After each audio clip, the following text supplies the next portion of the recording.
All right, guys, pictures up. Pictures up. Pictures up. Let's roll sound. Rolling. Rolling. Sound speeds. Camera speeds. 2. Awesome. Take 2. Mark. Set. And action.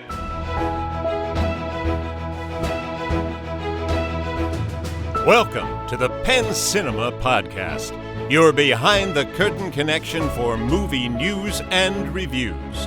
Now here are your hosts, Penn Ketchum and David Moulton. Oh, welcome to the show. I'm David Moulton. And I'm Penn Ketchum. What's up? David, I feel compelled Yeah. to apologize in public. Please do. Because, you do something wrong. Yeah. You do wrong by somebody. Right.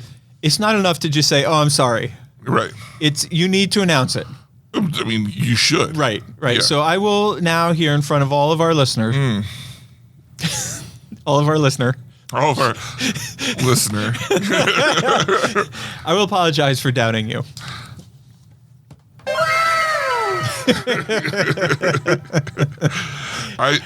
Apology accepted. Yeah, accepted. Good. Thanks. Yeah. Thanks. It means a lot to me. Right. It'll go far. Right. I'm going to put that on my resume. Right. That and $2 will buy you a cup of coffee. No longer doubted by one. Right. One ketchup.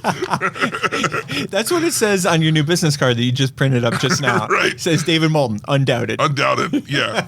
Not And it's undoubtedly. Yeah. It asterisk by Penn Ketchum. By Penn Ketchum. That would be then a great name for a book. Undoubted. I'm sure it's been done. You Has don't it? think? Has it? Unbroken has been done a million times. Unforgiven has been done. Undoubted. Undoubted. Undoubtedly doubted. Where's the abacus when you need him? Well, first off, let me put this out there. Oh, God. I saw the abacus. Eyes sunken in. Right. Dark. Obviously. I'm not sure the last time he saw Obviously. sunlight or ate. No, right. And he said, he was shaking. Right. He said, please, sir, don't call me abacus for a month or two. I've listened to way too much. So he needs a break. Yeah, okay. Well, all right. Well, then forget it. Abacus, you're off the hook. Right. I think Sophie DeRisi would be a perfect soap on a rope. Soap on a rope. Could let us know if there's ever been anything called Undoubted. Please. Man, what a week of news. And by week of news, Wow. I mean... WEAK. Yeah, what a week. A week. Yeah. The strike's hitting us, man. We're feeling it. But here we go with what little news we have with something that is probably going to rock your world. Oh, boy. Sharknado gets a 10th anniversary theatrical release. Now, I thought, big announcements. This is coming up Right. Who knows? It's going to be Next week. month. Yeah. Sorry, it's like 2 days from now. Right on the heel of the Meg, too. Right. But they did come up with a nice poster for it. Did you see the poster? No. It looks like Barbie, but it says Sharknado. And they're driving in the car like Barbie, and there's a bunch of inflatable a shark sharks. in the background. Yeah. Oh, my God. That's great. Yeah.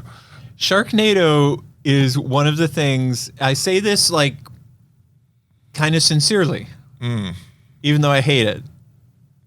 Sharknado is one of the things I love about the movie business. like, really? We're doing this? Okay. Okay. But then people come out and they have fun. And then you're like, Sharknado And they too? sit in a theater for an hour and a half and forget their worries. And what's the difference really? Because we're always like anti-uppity. Right. We hate the uppity people. Right. But what's the difference if they're coming in and watching Sharknado and having a great time versus watching any other movie? Barbie, the Meg, the Oppenheimer. A lot of people don't know that's the actual title. Yeah. Well, it has to do with where our opinion lies on the person. Oh, God. Right. Right. Exactly. Yes. That's the difference. Yes. That's so true. It's weird, huh? Yeah. How that works? Yeah. Wow. We always give leeway to people we like. Exactly. And if we don't like you, then to hell with you. I mean, what's up? Get out of town. Right. Why are you even here? Now, breathing here's my space? question. Yes. Where's the room for this? Look, we're going to get into like things slowing down because of things that are happening. But right now, we're packed. Right. The parking lot's Right. packed. Right. The theaters are packed. 15 screens booked. Yeah. I could use a 16th screen. Where are you even going to show this? I'll go a step further. Yeah. You could ask me a different question. Yeah. Did you even know this was happening? And the correct answer would be no. Yeah. I did not. At first I thought, oh, this is like perfect timing for whatever, when I thought it was like next month. Right. As things start to kind Right. of slow down. Great idea. But no. It would be great. Like, it would have been great to like make the announcement with the Meg 2. You know, like go on that shark theme, or even announce it like a few weeks ago they had Shark Week. Right. You know, like somehow tie it into some other larger thing, announcing it in September. We could run trailers. We could have had that poster up all month, you know. Yeah. But instead, I'm sitting here telling you now, a listener who's a cynical type, right, could doubt me and say, oh, well, he obviously isn't doing a good job. Like, well, no, I'm pretty on top of titles. Right. Like, that's literally my number one job here at the theater. Right. Oftentimes, if you take a microscope to the Right. title, Right. it's one of those counterfeiting things. Right. Little tiny pen. Yep. Right on top Yeah. of it. Right on top of it. Yeah. Hold it up to the light, you'll see me. Yeah. You know, exactly. doing Tai Chi or something on top of the title. All right, so Sharknado. Okay, you know what else is getting a re-release? What's that? Jurassic Park. Really? How do you feel about this? It's a 30-year anniversary. It's the original Jurassic Park. They're re-releasing it in 3D, and they're re-releasing it as a full-on national, like they're spending money promoting it. And Didn't they just previously re-release this for something? well, they have re-released various iterations a million times. And I think what's special about this, let me back up. I don't really think there's anything special about this. Right. But what I think they're trying to say is special about this is, first of all, it's the 30th anniversary. And second of all, it's all 3D. So there's no 2D options. But, all right. Okay. I will say, I think Jurassic Park is one of the great forgotten franchises. What? I think when you look back at Jurassic Park, it was in 1993 when Jurassic Park came out, that was a huge deal. And I overlook it when I'm considering great franchises. Okay. I tend to overlook Jurassic Park, and I think it's an amazing franchise. I thought you meant like they don't make them anymore. And I'm like, you do realize they still make them. No, I'm not saying that at all. It's not really forgotten. No, I'm saying the good old days. Okay. Much like many of our franchises that started out, you know, top of the world, and here we are 30 years later still cranking out derivatives. You know what it is? I think Jurassic Park is such an amazing standalone film that people often forget that there's that there's more of them. So you think of greatest movies of your child, well, for me, childhood or whatever, Jurassic Park, sure. Greatest movie franchises of your childhood, I probably wouldn't think of it. Right. Yeah. Yeah, you don't. To me, it's just Jurassic Park. Right. It's not the Jurassic Park trilogy. Yeah, that's fair. Yeah. I think, if I remember correctly, that me and Amy saw this at a drive-in. Whoa. In 1993. I think we were up in the Reading area. Just smooching away. Oh, yeah. Like, nothing wants you to start making out like Jurassic Park. That's what I'm saying. You know? Well, that's what you're saying. That's what I'm saying. Speaking of making out, Danny and Michael Philippou. Philippou? Philippou? Filippo. Philippou. Philip.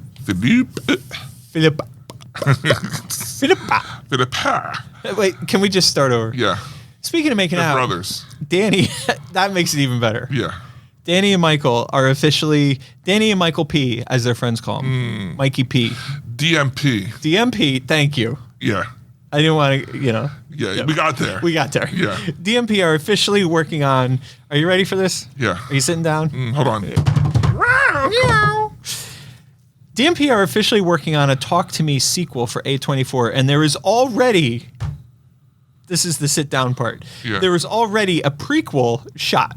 Yeah. So apparently they filmed the movie, and I'm not sure if there was enough of it that they filmed like a backstory or something, and we're like, oh, this could easily just be another movie, so they just made it. Right. or if they just had enough edited stuff that they could form it.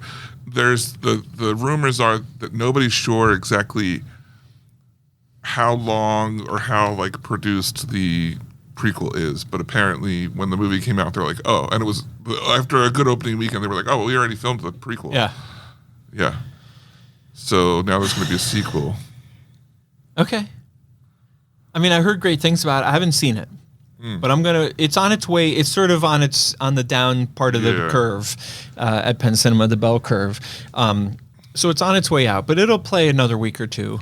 Do you think that they're going to be like, talk to me and then like yell at me? Right. Shout at me. Scream at me. And the prequel is whisper at me. Listen to me. Whisper to me. Yeah, whisper to me. Whisper sweet nothings. Yeah. Live, laugh, love to me. Right. Yeah. Eat, pray, love to me. Yeah, exactly. It's just a matter of time. What do you call it when you like communicate telepathically to me?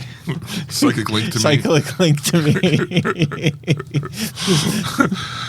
Marvel Studios. I remember them. You remember those guys? Remember, they used to be huge. Yeah. There was a time when they were like it. They were the it crowd. They were the it crowd, and when there was a Marvel movie on the calendar, you knew that your year was going to revolve around that. Right. And now when there's a Marvel movie on the calendar, you know that it's going to be a good weekend. Right. But some might say that visually things have gone downhill a little Inconsistent. bit. Yeah, inconsistent's a good word for that. And it's come out that it's because the VFX people are way overworked. Which I think we talked about on this very show. We did. And a big if we shout had out, somebody like Abacus. Right. But don't wake him. No, he finally fell asleep. Calm down. He's taking a nap.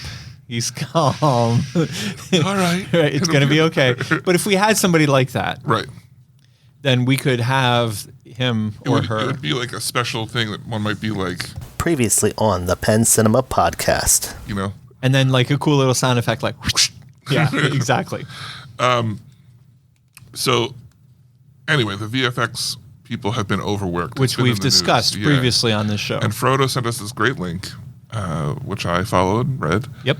All about how the VFX workers file for an unprecedented union election at the National Labor Relations Board. Why did you have to shout just then? I don't know. It was emphasized because my vocals were inconsistent. Yes. Okay, go ahead. Just like the visual effects. Right. This is a really good thing if it goes through, which means that they would be represented by the same groups as the other awesome actors and hopefully they can find a way to make this strike drag out even further. Perfect. Yes, that would be great. Perfect. Cannot wait for it to go on longer. Right. Yeah. Awesome. So that's really good news. If you want more information on that, definitely just give it a good Google and find out the finer details. And Frodo wrote in with her full-throated support of the new union. Super pumped. Yep. It's about time. Yep. I think it's a good thing, too, because they have been marginalized and taken advantage of. Yeah. More and more and more. It's something that started with Star Wars. Essentially, they're crediting the industry with Star Wars being the big thing that made it like a mainstay of film. And since then, it's been kind of like backburned. Oh, these people can also do this thing. Right. Just kind of. So anyway. I didn't click on the link. What? But I saw that there was a pretty picture, and I was like looking at it, going, "Oh, I know that guy. I remember that movie. That's pretty." Oh, that's a different email. Pew pew. Yeah. No, the link that she sent us with the VFX had. Oh, okay. Yeah. It showed up as like the header of the article. Oh, okay. And I got distracted by the pretty You're like, pictures. ooh. I was like, "Oh, I don't want to read this. I like that. This seems like a lot of work." Yeah. Probably David will read this. And he did. Someone who puts in the work. Everybody knows their role. Right. Speaking of knowing your role, Blue Beetle, the reactions are very positive, especially from the Latino community. Not only from the Latino community, but also from everybody sort of saying like, hey, this is great. Well, what I meant by that is the representation is good. Right. So I think this is really interesting because I don't want to name names, But at least one blank cinema podcast has expressed concern or even doubt. Yeah. That's a third reference to doubt. Yeah. Has expressed concern or even doubt about the Blue Beetle. That's why I don't listen to what Penn Ketchum says. Right. That's why you're smarter than everybody else. Uh-huh. Yep. Big brains over here. Big brains on Chad or Brad. Dad. On Dad? Brad.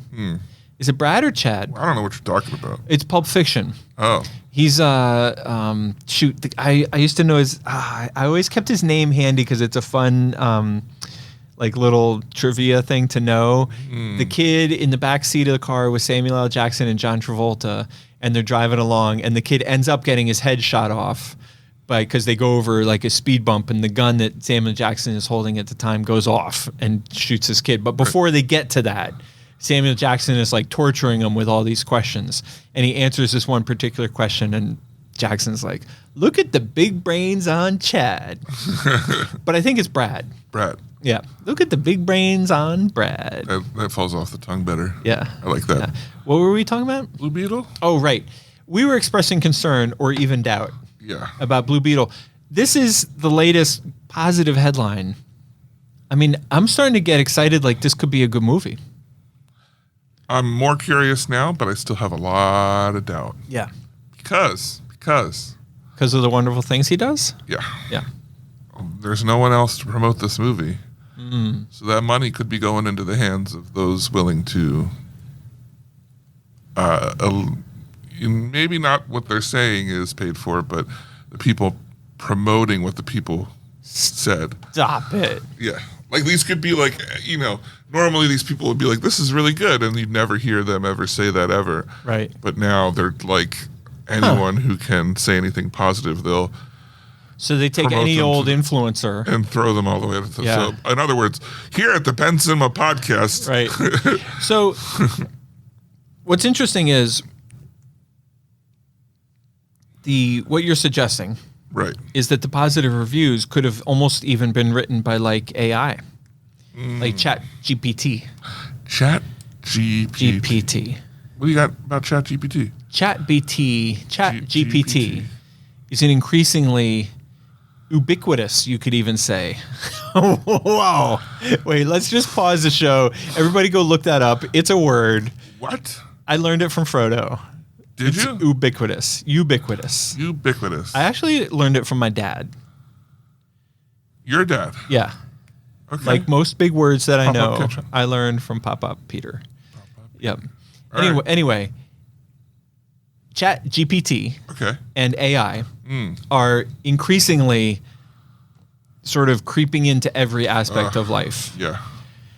I don't want to name names, but I know, it's part of college life. It's part of work life. It's part of professional life. Like people are using it for legit things. And it's also been brought up under the umbrella of AI. It's been brought up as part of the writer's strike issue. Yes. Right? So there was a recent announcement that Walt Disney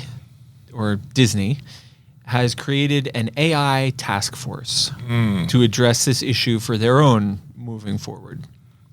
What do you make of this? In other words, they've created a group of people. I disagree. I don't even know how your sentence is going to end, but I disagree because I can tell by the smirk on your face that you're not about to say something constructive. They've created a group of people set out to make sure that no one can fault them when they use AI. Yeah. I agree. Except I would say it like it's a good thing. No. That is not how the general public is taking this. Okay. Yeah. Tell me more. The articles that I've been reading are like, this is clearly a way for them to find loopholes to use AI and then be able to morally say, well. But if anybody thinks any studios are going to not use AI, then they're absolutely high. But Disney's already been under wraps for using it for things. Great. So they should figure out a way to use it ethically and morally and still take care of their teams. Their actors and their VFX and all that kind of stuff. So if you're going to wrestle with this issue and you're going to convince the actors and the writers and the FX guys that you're taking it seriously, you better understand what the issues are And as much as I hate committees and task forces, like at a bare minimum, this sends the message like, hey, okay, we got to understand this. I look at this and you know what I see? 9 out of 10 dentists approve. And that's going to be like 9 out of 10 of the board said that this was okay. And your opinion, it's just that one guy. So it's okay. Yeah, I hear what you're saying. I think studios, AI is, no matter how you slice it, a part of the movie making experience from this day forth. Today. Before it wasn't. No. Yesterday it was like maybe, right. No. August 12th. Yeah. Saturday in the afternoon. Right. From this day forth. From this moment on. Strikes end tomorrow. Well, It's been announced. The news is out. Oh my God. That would be hilarious. Yeah.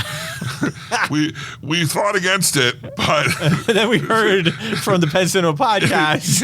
We can't go against that. No, I'm serious. Don't you think AI is a massive part? I mean, it's going to be. Yeah.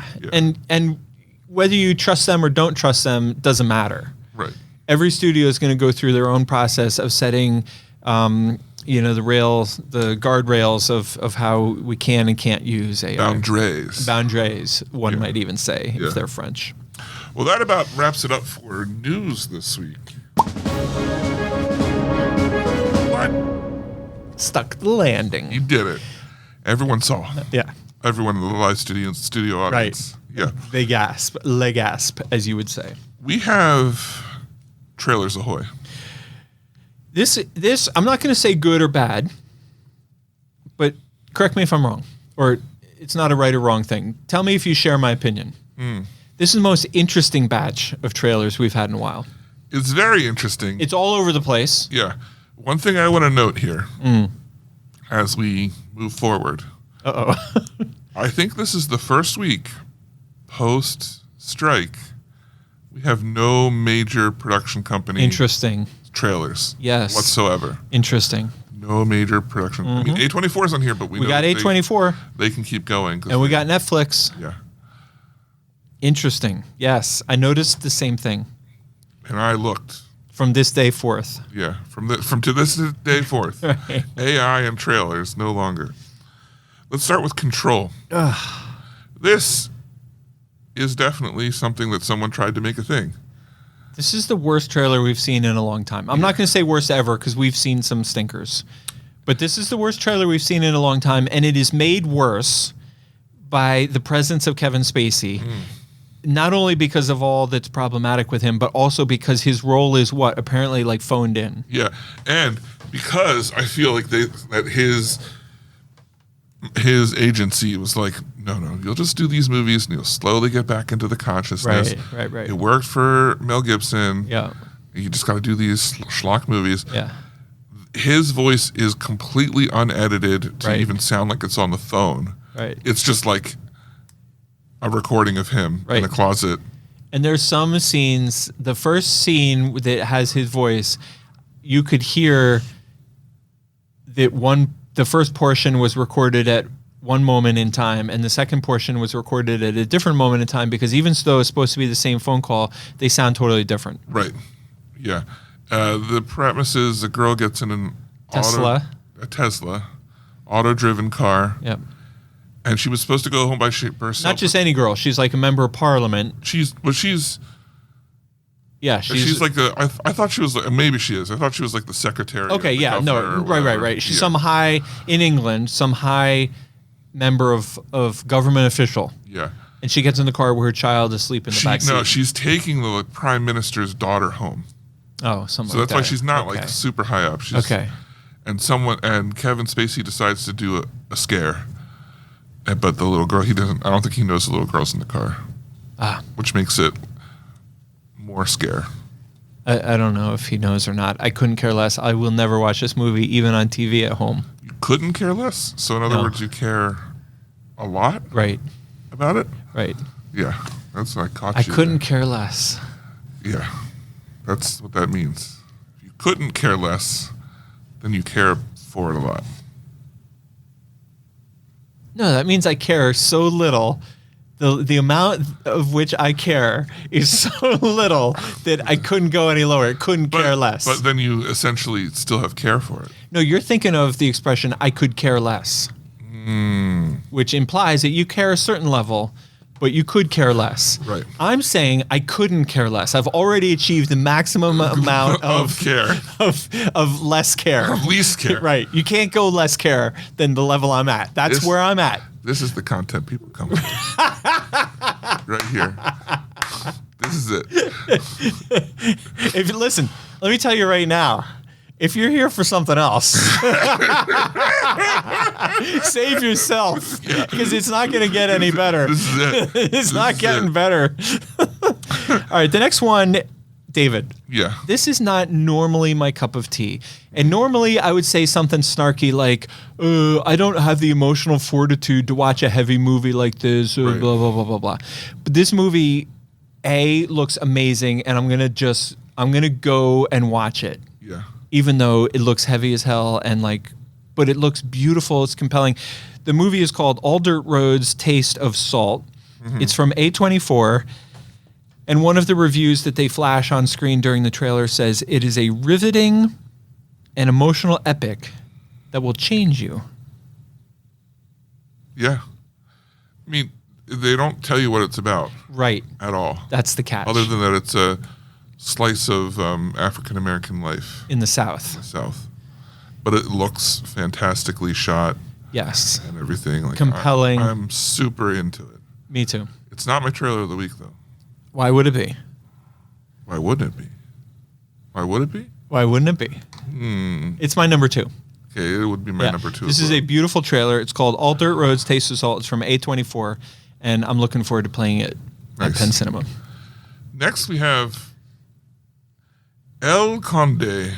El Conde? Which is Spanish. For the count. For Penn's trailer of the week. My trailer of the week as well. What's up? This movie, it's all over the place. Right. That's the perfect way to end that sentence. Yeah. That is, I didn't know where you were going with it, but you nailed it. That's the perfect way. Did you say movie or trailer? Trailer. This trailer / movie is all over the place. It wants to be like 6 different things. It's shot in black and white. It looks amazing. Is the movie shot in black and white, or is that just the trailer we're getting? I think the movie's in black and white. It looks amazing. It's about it's hard to tell. He's a general who wants his family to be provided for. It starts out, the trailer starts out and kind of leads you to believe like this is a normal, like powerful person who's made mistakes and is sort of reckoning with, in looking back over his life and reckoning with the consequences of his actions. Right. He's always had money. Right. And now he realizes his family won't have any money. Right. He had some accounting mistakes. Right. And you're sort of, at the very beginning, I was kind of like... And then it kind of stretches. He brings in a young accountant. And then you see somebody floating. And then they're like, well, he's fallen in love with a young accountant. Right. So then there's that aspect of he's in love. But then, wait a second. Wait. He's a vampire? Wait, is that a heart in a blender? Yeah, he was a vampire. Maybe, and then she's a vampire killer. Or maybe she's also a vampire? Does she have silver stakes in her briefcase? Right. And I think it all culminates with like the adult kids being like, well, I guess we just have to kill him. And the guy's like, you're going to kill 4 vampires? Right. So there's 2 other vampires somewhere. Right. So it's a very dry humor type thing and campy in the right ways. Right. I'm into it. I'm really into it. I'm all in. And in fact, after I watched the trailer, I pulled up my email and sent an email to my contact at Netflix saying, please include Lidditz in the select theaters when you open this movie in September. Because this is one of those trailers I started watching, and then I was like, well, is this coming to theater or not? Right. And then I saw the Netflix thing, but then I was too into it to stop. Right. And at the end, it said select theaters, and I said, I don't care, I'm putting it on the list. Yeah. No, that's absolutely. So the final trailer is Fremont Girl. The final countdown. Do-do-do-do. Exactly. Do-do-do-do-do.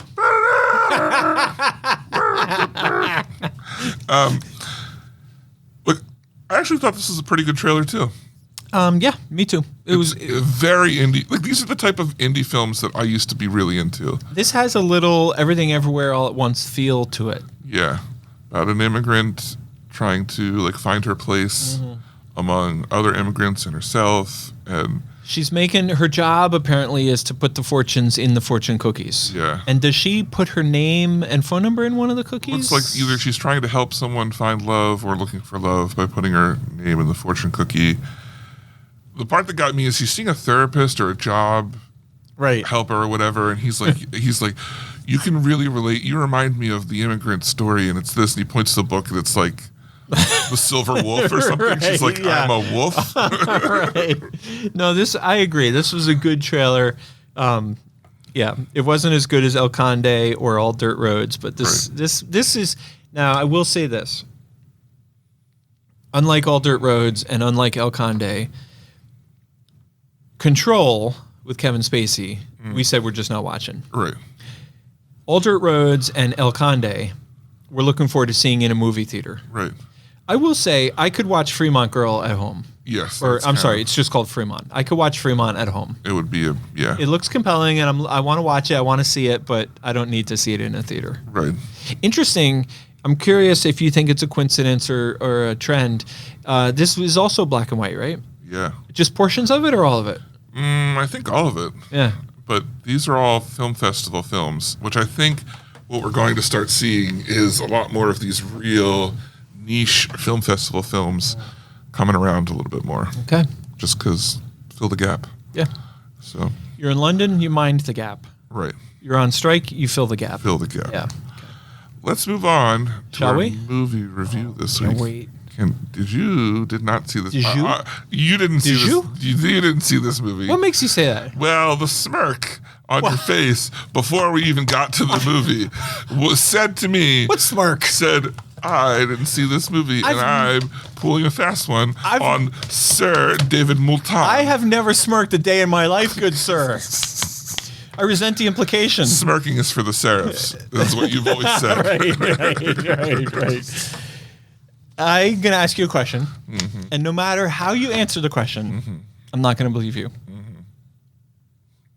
Do with that what you will. Did you, Mr. Moulton, or did you not see The Meg 2? I did not see The Meg. So I should have said I did not see it so that you believe that I did.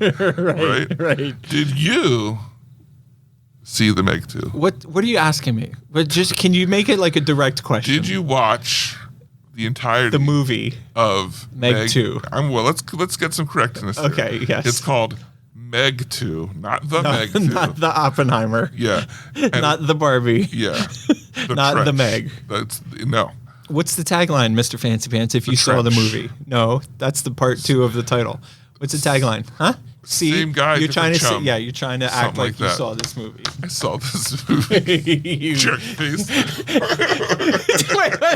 Wait. Did you just call me jerk face? I'm pulling out the big ones. He just called me, ladies and gentlemen. It took 277 episodes for him to call me jerk face, which every 8-year-old knows is code for two things. First of all, it's code for jerk. Yeah. And second of all, it's code for you're right. No, you're not right. I saw this movie, and I'd ask you to tell me anything about it because I know you couldn't. I definitely saw this movie. Did you? Yes. Tell me one thing about the movie that's not in the trailers. Is a giant shark with Jason Statham. What? Every favorite person's actor. Mm-hmm. Every favorite person's actor. I don't know. I feel like I mix it. Everybody's favorite actor. Right. And at one point, he's under the water. No. And at another point, he's on a jet ski. Right? And then you're getting coffee for the rest of the movie.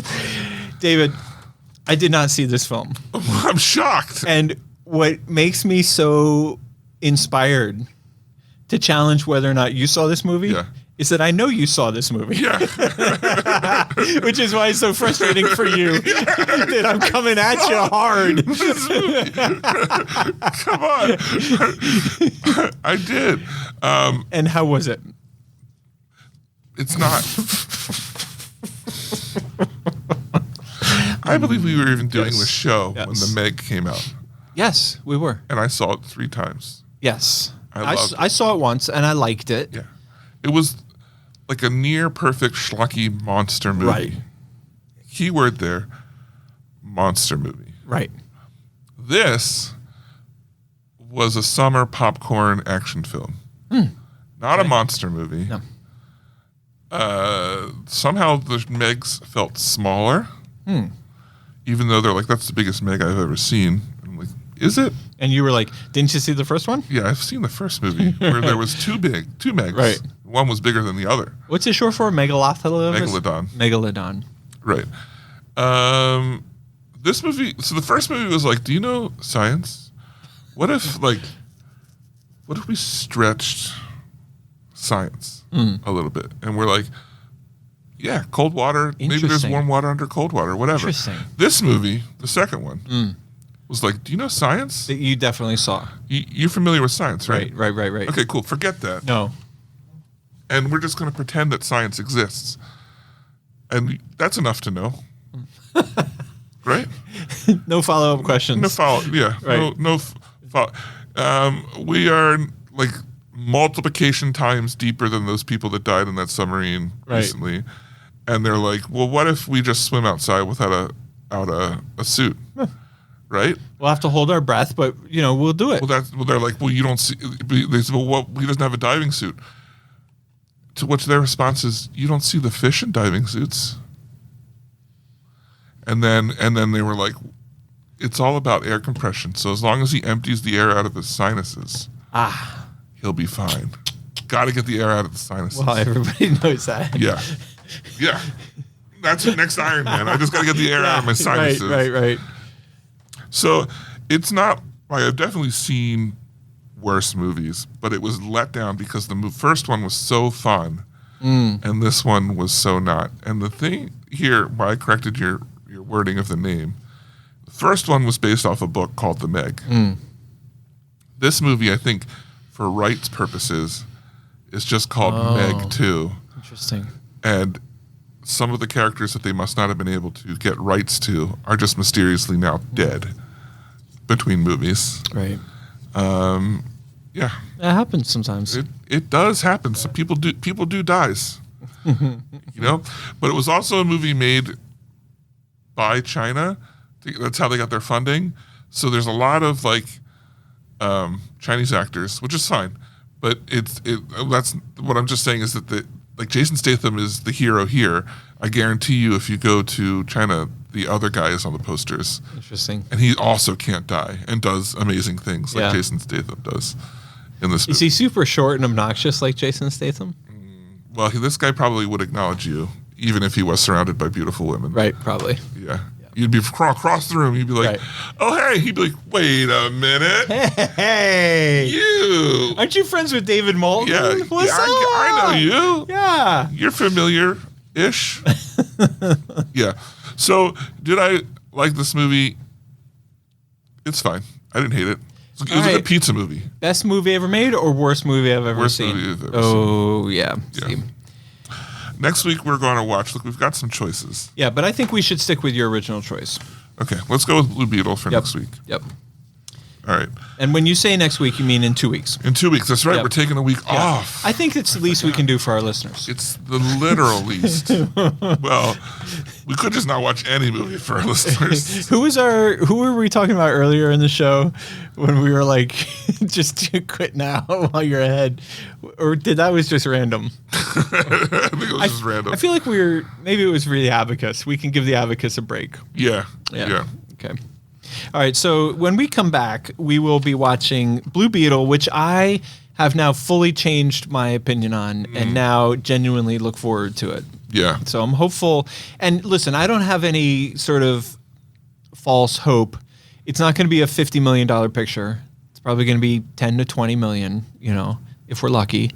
And so I'm not worried about it from a box point of view. I just literally want it to be good because I want DC to continue to take baby steps in the right direction. Right. Yeah, that's where I'm at. I just want it to be good enough that, like, when we actually get to the good DC stuff, that they've built up enough. Right. What is the good DC stuff? Well, it officially starts with Superman Legacy or whatever. Yeah. When is that? Who knows these days? Okay. What's the best guess that we currently have? I would guess 25. Oh, okay. So we got another 2 years of. It's not. They're still in production, like writing it. Right. Well, it's not being written right now. Oh, that's true. So 26. I'm just saying. Right. So if you're a writer, and I understand that you're not working, but if you're a writer, like, isn't that like in your blood? Like, that's what you do. That's who you are. It's interesting you say that. So are you writing like in secret? Sometimes they do. Yeah. I've seen a lot of TikToks from writers who are just like, people think I'd be writing my brains off, but like they're so upset by what's going on. A lot of them are like, no, I'm just not. Like, I'm fully committed to this. Yeah. Like, I have to be because it's my livelihood. Right. And yeah. Okay. Focusing on strike stuff. Okay. Whereas in last writer's strike, we got some things like Dr. Horrible's sing-along blog from Joss Whedon, which was amazing at the time. So Dr. Horrible's. Have you ever seen it? No. I don't know if you'd enjoy it, but Dr. Horrible's sing-along blog. And then because the actors weren't on strike, a bunch of actors came together and they released it on the web and it stars Neil Patrick Harris, Nathan Fillion, Felicia Day, and it's about Dr. Horrible, who's a villain who wants to be the best villain, but he also loves the girl at the laundromat and wants to win her heart. And she falls in love with the Hammer, who is a superhero who's really cocky and always beats him. That sounds a little bit like Gru. It would have been before that, but yeah, it's a very similar type scenario. He wants to be the best bad guy. Right. Yeah, and there's lots of songs, good songs too. Okay. So that's exciting. All right, moving on. Listeners' notes, questions, answers, comments, suggestions, so forth and so on. Email us at our new podcast email, podcast@penncinema.com. That is the way to get in touch with us. We had a first-time emailer. Now, this is an interesting one. Yeah. I'll let you cover the email, but typically we like to assign the nicknames. Yeah.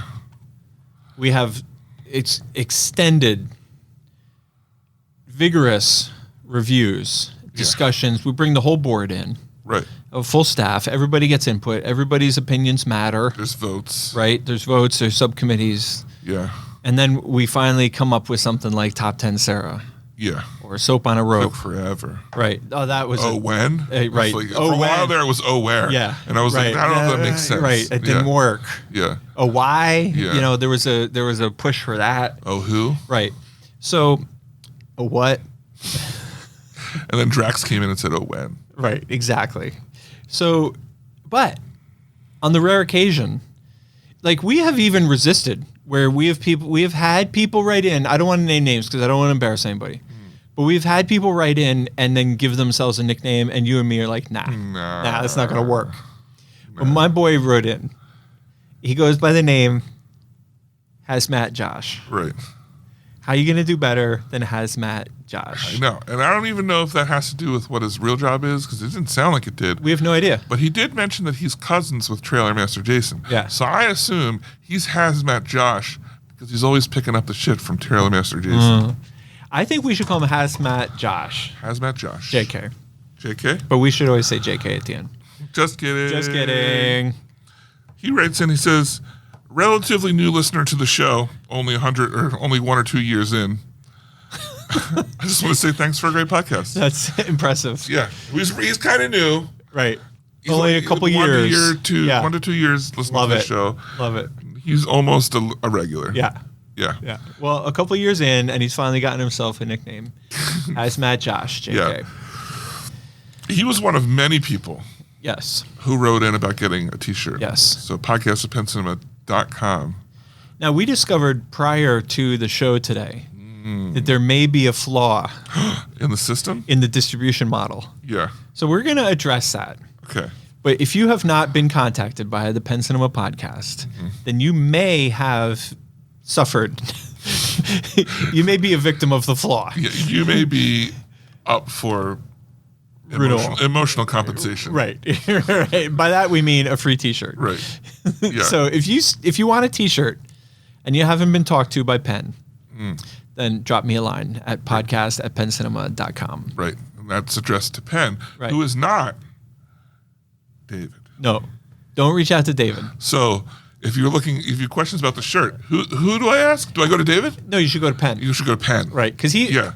Penn's the one with the shirts. And he's the one with The knowledge. shirts, the knowledge. Right. He knows what's coming, what's Yep. going. Yep. What does David know? Zip.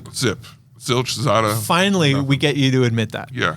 No. After all these years. It's finally out. It's out. Officially. Wait, can we get a announced. cut? Can we get it? Like, I need an audio clip of that so that I can just hit play every now and then. The recorder broke. It's a shame. The tape quit. The Tape got ripped. tangled. Yeah. Right. We're gonna have to splice that.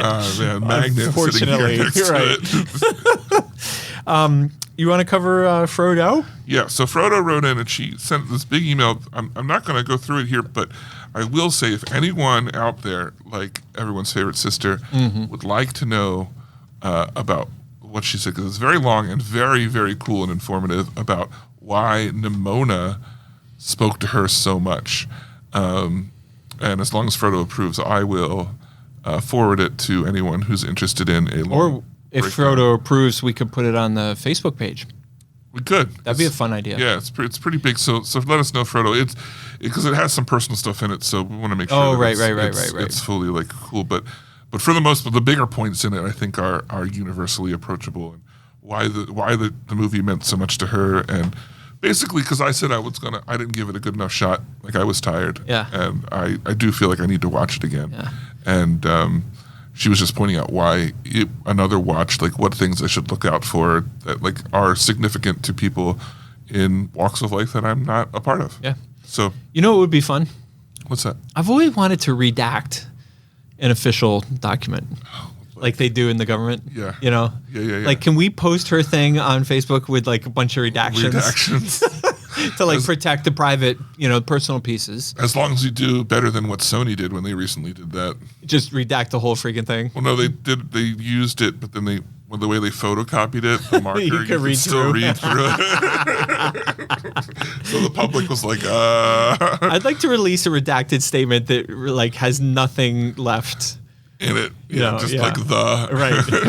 Right. And then like occasional words like pineapple. So the guy's like, wait, what is this? What does this have to do with anything? Well, if you don't know, then you don't know. Right. Yeah. And that's just on you. Yeah. If I have to spell it out to you. Right. All right. Tony Baloney wrote in. And I'm going to let you field this one, but I'm going to read. Please do. Because I thought it was fun. So Tony wrote in and said, okay. Now, he forgot our favorite line. We'd like people to say, there I was minding my own business. Right. And he's usually minding his... Maybe he wasn't minding his own business. Oh, maybe not.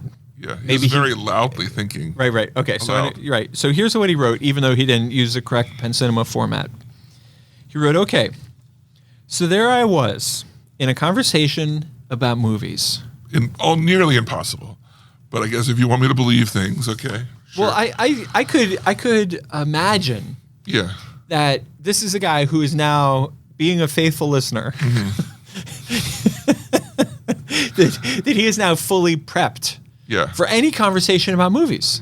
He's listening to the Penn Cinema Podcast. He's putting in the work. He's putting in the hours. God bless him. Yeah. All right. So he writes, so there I was in a conversation about movies. I was all ready to spring into action and contribute to a great time since I listened to the Penn Cinema Podcast. And then, bam! They brought up the strike, and I found myself woefully unprepared. I'm just going to interject. I love the use of the word woefully. They brought up the strike, and I found myself woefully unprepared. I realized I am ignorant. So can you please explain to me the whole strike to me like I am a 3-year-old? And I appreciate that he wrote that sentence like a 3-year-old. Explain the strike to me, the whole strike to me. He wrote to me twice. Right. Just like a 3-year-old would to make his point. Explain to me the whole strike to me. To me. Like I am a 3-year-old. And his follow-up questions with reaction are, will this affect me going to see movies? Gasp. Will this affect TV shows? How can I support my people? That's something I put in after that. Please help me understand so I can discuss this intelligently with my friends. Educate this ignorant soul. Now, wait a minute. Can we just put a caveat? He doesn't have a soul. You're asking to help you discuss this intelligently? That's a stretch. Come on. Us? Us? Talk to you like a baby? Oh, Chiloni, just a big boy. You're such a big boy. You want to know about the strike? Well, let me tell you, boy. Here we go. The strikey wakey is daddy waddy. Strikey wakey, baddy waddy. Yeah. All right. I've got a prepared response. I think your first reaction, for those of us with a short attention span, the strike is bad. Time magazine, picture of you and Right. me, strikey wakey baddy waddy. The Penn Cinema Podcast. Right. Have you ever seen that meme? Top minds. Have you ever seen that meme of if the guy who invented the walkie-talkie invented other stuff? And it's all other things described with two words that rhyme. Right. It's so funny. I haven't seen that. Yeah, It sounds it's great. All right. So you're going to help Tony understand the strike. Yeah. So first, let's start with his questions. Will this affect me going to see movies? This will not prevent you from seeing movies by any means. There's still going to be movies showing. Mm-hmm. However, as you can see from our trailers, the types of movies in the theater may drastically change. And that's because it'll be movies that are not produced by these big names that we'll go over here in a second. And that's because they will not release those movies if they think they need the actors to promote them. Right. And in some cases, that's because some of these movies might not exactly be finished. Right. Now, there's two things that we're talking about. He talked about the strike. There's actually two strikes happening simultaneously. This hasn't happened. I think this happened in the 70s or something. It's a long time since this happened. There are two things happening here. We have the writer's strike, which actually started first, and then we have the strike by the actors and the other workers, the SAG-AFTRA strike. Will this affect TV shows? 100%. You will see this hurt more on television than you'll see in the theaters, I think. You'll notice it more on TV. And then how can I support my people? Entertainmentcommunity.org is a great way to find out a lot of information about the strike in general, but also ways that you can either donate, or the number one way that they say that support is to just be vocal online about Tell a friend. Yeah, tell a friend basically about what's going on and what everything. So to get more into it, let's get into some of the finer details. This is for those who know, and Penn, this might be a little bit boring, but let's really get into it here just to go over. I'll try to move quickly what's really going on. First, let's start with the writer's strike. The issue with writers going on right now is that studios have started doing what they like. Normally, when a show or whatever, they'll have a writer's room, and they'll have several writers in there that write, and they'll pick a script, and whoever wrote that initial script is quote unquote the head writer, but they all help write it. And so everyone gets not everyone, it always gets their moment to shine, but generally someone in the room will get their moment to shine throughout the series or whatever. But what's been going on is, there's a word for it and I don't have it in front of me, is they will have these writers come in for a day. Normally these writers would be on call for the entire production of the series, and then there would even be two writers on set all time for rewrites. On the go, the head writer, and then usually someone else to help come up with stuff on the go and fix things. Because sometimes when you go to take what's on paper to film, it changes. What they've been doing, though, is having people come in and saying, we have a day here. We're going to talk about what is this show and what type of things could happen, and write down as many ideas as you have. And they do, and then they say, okay, thanks, and then they dismiss them all. So they don't get paid for anything more than a single day, and then they take all of their ideas to one or two writers and have them overworked and fleshing it all out. And because those one or two writers are working on making all of the scripts, they aren't on set, and because they're not on set, you don't get the rewrites of what's going on there. This is a big thing. Also, there's been a lot of AI involvement. You take the initial idea, plug it into AI, and then wham, bam, thank you, ma'am. They pop out a new outline for a script. Of course, AI is not at the point where it's perfect or anything. Someone still needs to make it better, but a lot of the work is done. So that's what the writers... The work is being done in the wham bam thank you ma'am part. Yes. Yeah. So that's what the writers are, and fair pay, obviously, also with the writers not getting paid enough because they're having them come in and doing these brainstorm sessions and then dismissing it. There is a clause in the way that their contracts are written that they don't have to get residuals for what's being produced or anything like that. Now, the other thing that needs to be defined here is what are residuals, if you're not familiar with residuals. Residuals are a concept that came across from television or home video production.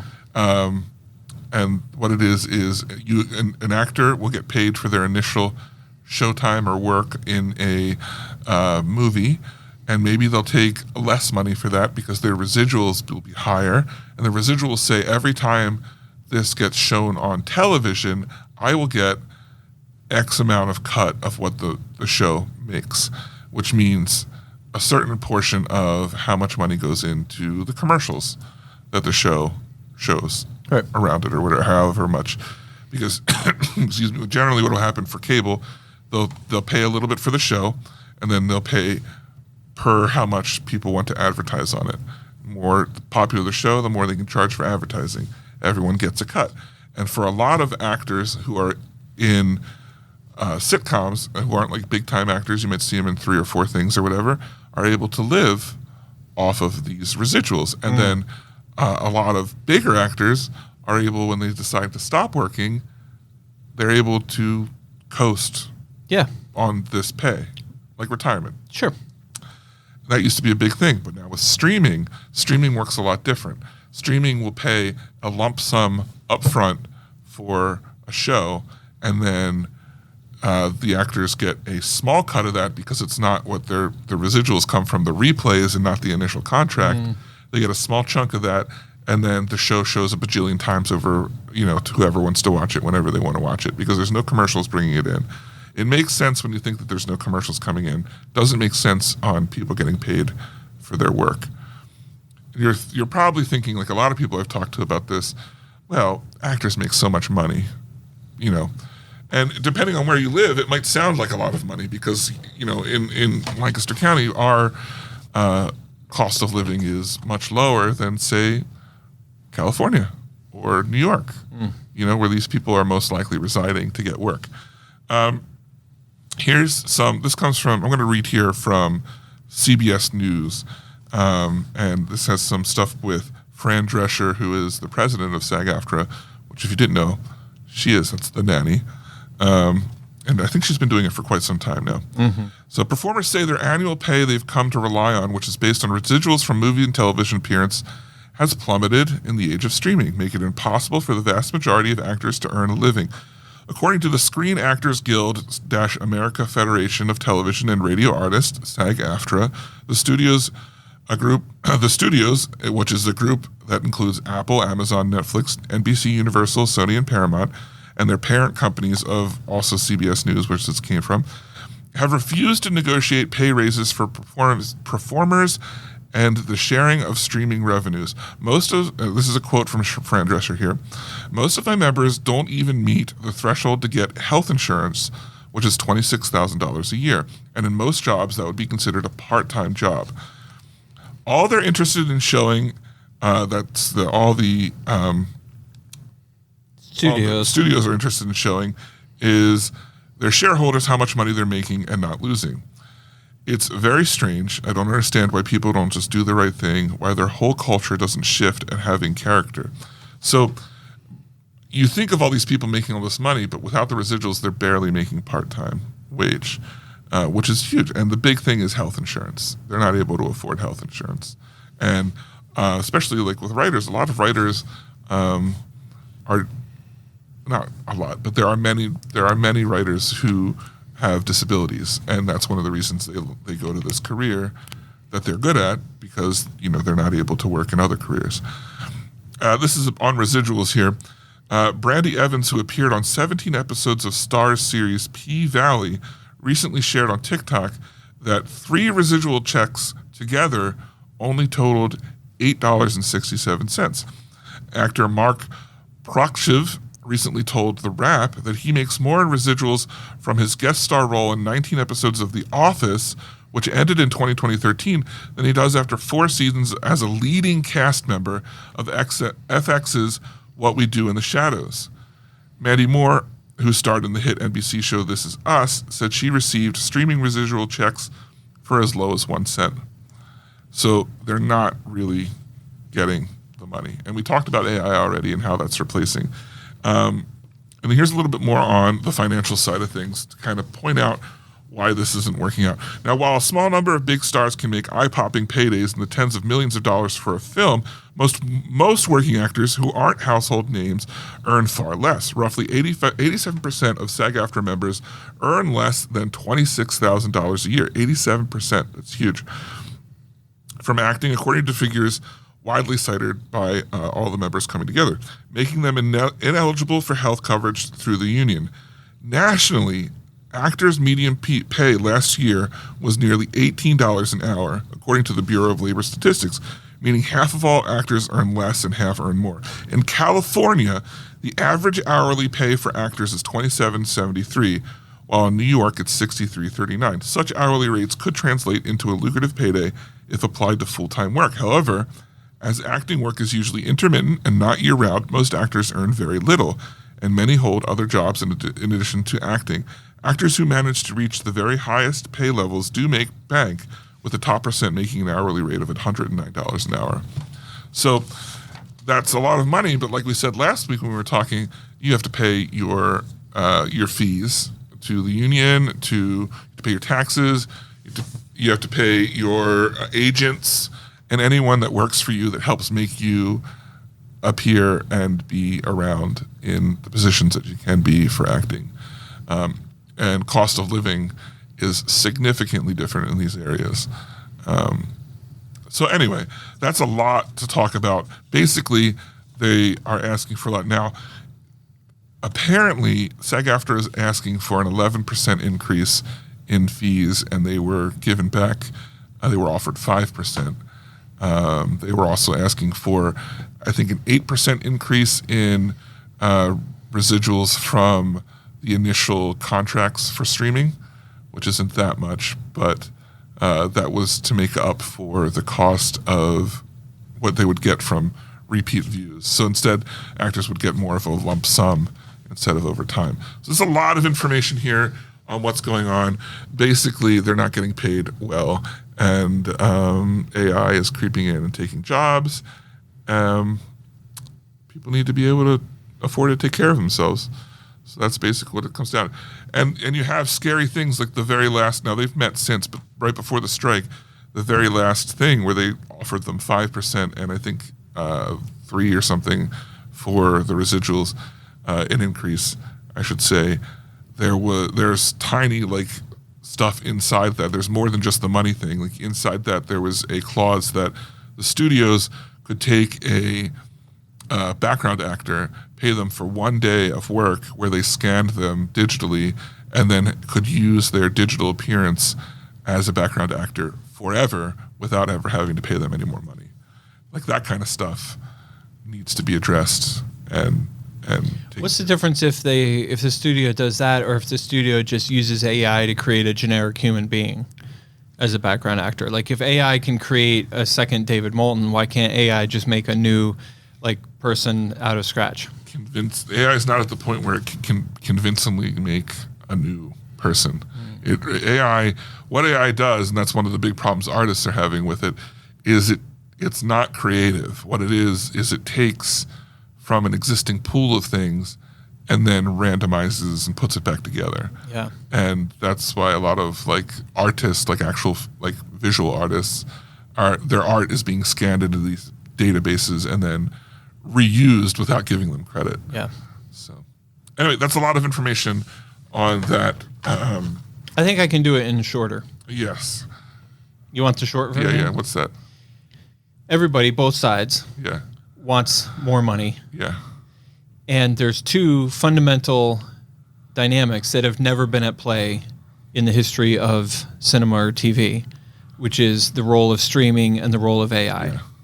So in many ways, it's a traditional deadlock in terms of like, oh, well, we want more money. We want to give you less money. You know, oh, I want 11%. I'll give you 5%. I want 10%. I'll give you 5.5%. Like those are sort of typical negotiations that have been hammered out as long as unions have ever existed. But what makes this one especially challenging is the confluence of streaming, which has a whole new landscape, as you very well articulated, the difference between watching Seinfeld on Netflix versus watching Seinfeld on good old WGAL. Yeah. You know what I mean? Those are two total, from a business point of view, those are two totally different propositions. And the role of streaming in paying actors and writers, and apparently FX guys and gals, has never been addressed. Mm-hmm. So we're trying to deal with that, and then also trying to deal with the advent of AI. Yeah. So in many ways, it's a traditional strike. Oh, we want more money. We want to give you less money. But it's complicated by two dynamics that in the history of our industry have never been, they're new. Right. So that's my short version. And my word of warnings to both sides is right now it might seem like mo money, mo jiggy. But once you get that money, can very quickly become mo money, mo problems. Right, as you and I both know. Yeah. From how rich we've gotten from doing the podcast. At the beginning, we're like, oh, mo money, mo jiggy. Yeah, right. Let's do it. Problems. Yeah. Yeah, exactly. I was just talking to a kid this morning. I swear to God, it's a true story. 15-year-old boy. Oh, boy. He's hitting me up for a fundraiser. And I'm like, this is great because I really appreciate that because I got all these stacks of money in my backyard. I did not know what I was going to do with them.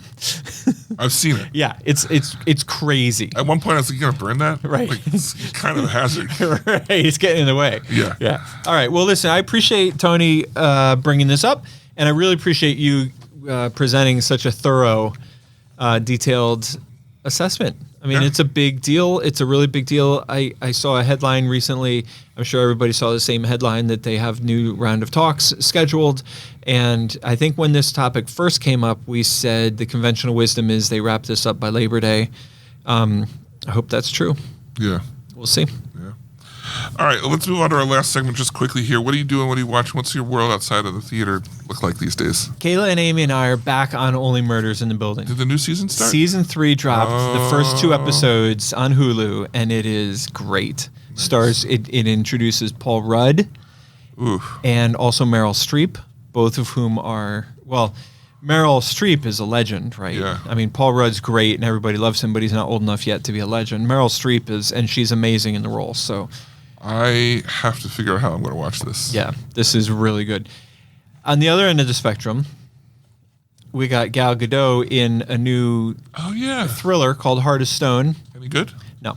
Really? Well, I was seeing all these praises for it today when I was looking at the news. I might be a little premature in my opinion because I turned it off after a little while. Maybe I was too distracted. I wasn't settled in. I was doing other stuff. Maybe I didn't give it a fair shake. Correct me if I'm wrong, podcast at penncinema.com, but I started it and was not into it. Wow.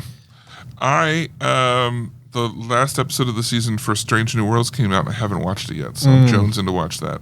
And I've been continuing my watch through season 5 of Drag Race, which is quite entertaining. Yeah. That's about all I got going on. Okay. So, all right, look, if you want to be a part of the show, the best way to do that is to email us, podcast@penncinema.com. That's a new email. Keep in mind, podcast@penncinema.com. Right. And use it now while you have it, because I don't want to spoil anything, but in 2 weeks, we're going to announce our new email. Yeah. Okay. All right, right now, though, you're still good with podcast@penncinema.com. Right. Cool. Now, say someone wants to support the show. Right. How would they go about doing that? Well, what a lot of people are doing is... I did hear about this. Yeah, you read about this. They're writing letters to their editor. And a lot of times it's hard to get a letter written, published. But the way they're getting published is a snazzy headline to the little letter. And you know what that headline reads? What's that? Undoubted. Right? Because what editor is not going to want to print, a little letter to the editor called Undoubted? Right. So you write that the title is Undoubted. And then what you do is you tell the David Moulton story. And then people are gripped. Yeah. Because how could you look away? Right. You're telling this story, my God. My word. It's hey, girl. It's a dream. Yeah. And then at the very end, you say, listen to the Penn Cinema Podcast. They're tied in. Yeah. Wow. It's the old bait and hook. Wow. bait and switch. Say you've already done that. Well, assuming you've already done that, then what you can do is you can go tell a friend. Oh, that's easy enough. Yeah. That's easy enough. All right. Well, once again, for the Penn Cinema Podcast, I'm David Moulton. And I'm Penn Ketchum. Take care and party on.